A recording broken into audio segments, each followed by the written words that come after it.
Hello, bonjour les amis, Joseph, coach, formateur. Alors aujourd'hui, je voudrais vous parler de quelque chose qui me semble important, c'est la permission. Qu'est-ce que je veux dire par là? Souvent, les gens que je rencontre, ou même nous-mêmes, ou même moi, il y a des choses qu'on ne s'autorise pas à faire, qu'on ne se permet pas de faire. Et de cette manière, ça nous limite. Et la première chose, par exemple, c'est de se reposer, par exemple. Je vais donner l'exemple des mères de famille, des femmes, qui en général ont vraiment beaucoup d'activités, non seulement des activités professionnelles, mais aussi des activités dans la famille. Et elles ne pensent pas beaucoup à s'occuper d'elles. Elles ne s'autorisent pas à le faire, en se disant, on fait d'abord passer les autres avant, on va faire plaisir, et, et on va tenir le coup. Et elles s'oublient. Et elles ne s'autorisent pas, surtout, à se permettre de se reposer. Sinon, elles se disent au fond d'elles-mêmes, ah, je suis égoïste, je suis quelqu'un d'égoïste parce que je ne pense qu'à moi.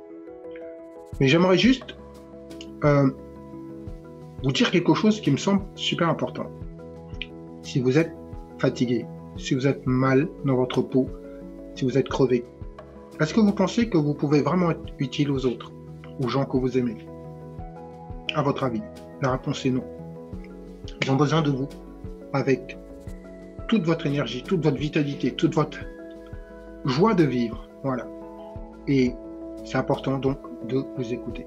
Et c'est ça que je voulais faire passer comme message, d'apprendre à vous écouter. Et s'écouter, c'est quand on est fatigué. On dit tout simplement, excusez-moi, est-ce que vous pouvez bien vous occuper du repas, de faire ceci? Je vais me reposer parce que j'en ai vraiment besoin. Et vous allez faire votre sieste. Vous allez vous coucher plus tôt. Juste une fois, vous vous autorisez à le faire. Et vous allez voir que finalement, votre famille est capable de se débrouiller sans vous. Parce que comme vous n'êtes pas là, ils ne peuvent se reposer sur personne d'autre que sur eux-mêmes. Et c'est ce qu'on appelle aussi prendre ses responsabilités. Vous laissez les gens prendre leurs responsabilités une fois que vous avez décidé de vous occuper de vous. Ne serait-ce qu'une heure ou 2 heures dans la semaine. Et combien d'entre vous, mesdames, messieurs, êtes-vous à ne pas vous écouter? Ce matin, par exemple, j'ai fait une méditation. Et après cette méditation, c'était vraiment exceptionnel. En tout cas, pour moi, c'était waouh. Voilà. Et c'est moi qui l'animais, mais je ne m'attendais pas à avoir une telle énergie qui allait vraiment descendre dans cette méditation. J'étais fatigué, mais c'était une bonne fatigue. Vous voyez, comme si quelque chose avait besoin d'être épuré, d'être calmé. J'aurais dû préparer le repas pour mes enfants, mais non. Ce que j'ai décidé, c'est tout simplement d'aller m'allonger. Et je me suis allongé 3/4 d'heure. Et même malgré ça, je sentais encore qu'il y avait des choses qui étaient encore en train de se passer en moi. Par exemple, là, ça fait pourtant des heures, j'ai les mains un peu froides. Mais ce n'est pas dû au froid, je sais qu'il se passe quelque chose. Et c'est important de s'écouter. Donc je me suis écouté. Si j'avais dit non, je vais faire le repas, je vais faire ceci, voilà. Je me suis arrangé avec les enfants et finalement, ils ont trouvé la solution. Et moi, ça m'a permis de me reposer, de m'écouter. Et vraiment écouter votre corps parce que prenez comme hypothèse que votre corps ne sait pas mentir. Le corps ne sait pas mentir. Il est toujours dans la vérité. Il est ici maintenant.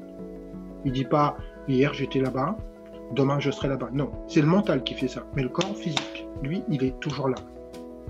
D'accord? Et il ne sait pas mentir. Et c'est ce qu'on voit souvent en kinésiologie, c'est ce qu'on démontre tous les jours, que tous les kinésiologues démontrent aux gens, que leur corps ne sait pas mentir. Vous pouvez très bien dire, je suis très bien, je me sens vraiment bien. Et votre corps va nous dire si c'est vrai ou pas. D'accord? Et de cette manière, on peut vous aider. Et s'il y a une chose à retenir, c'est apprenez à vous écouter. Votre première impression, votre première impulsion, c'est celle-là qui est juste. Si vous vous sentez fatigué, allez vous reposer. C'est que vous en avez besoin. N'essayez pas de tirer sur la corde. Souvent, c'est ce que font les gens. Ils tirent juste sur la corde jusqu'à ce que l'élastique saute. Ils se retrouvent dans une position encore pire. Soit ils sont malades, soit ils vont se retrouver agités, soit crise cardiaque, AVC, fatigue, burn-out. Tous ces mots, vous les connaissez. Et tous ces mots sont des symptômes, en fait, d'une non-écoute de votre corps. Et je dis souvent à mes clients, aux stagiaires aussi que je forme, n'oubliez jamais une chose, votre corps aura toujours raison. Non seulement il ne ment pas, mais le jour où il en a vraiment marre, il peut arrêter la machine, comme ça. Et vous ne pourrez absolument rien faire. Et c'est ce qui se passe pour les personnes qui vivent un burn-out. Ils sont allés au-delà de la limite que le corps s'était octroyé. Et généralement, on a vraiment dépassé cette limite. Et là, vous êtes en burn-out. On coupe tout. Plus de jus, plus d'électricité. La personne qui était hyper dynamique se retrouve sans aucune énergie. Parce qu'on a trop pompé en fait sur ses réserves. Parce qu'on ne s'est pas autorisé à s'écouter. Et tous, absolument tous, vont vous dire à un moment ou à un autre, j'ai compris qu'il fallait que je fasse une pause, mais je me suis dit non, il faut que je finisse ce dossier, il faut que je boucle ceci, il faut que je fasse... Voilà. Mais il y a toujours quelque chose à faire. Toujours des choses encore à faire. À un moment, il faut juste s'arrêter, se dire stop. Ne serait-ce que 5 minutes, 10 minutes. Moi, j'ai fait 45 minutes.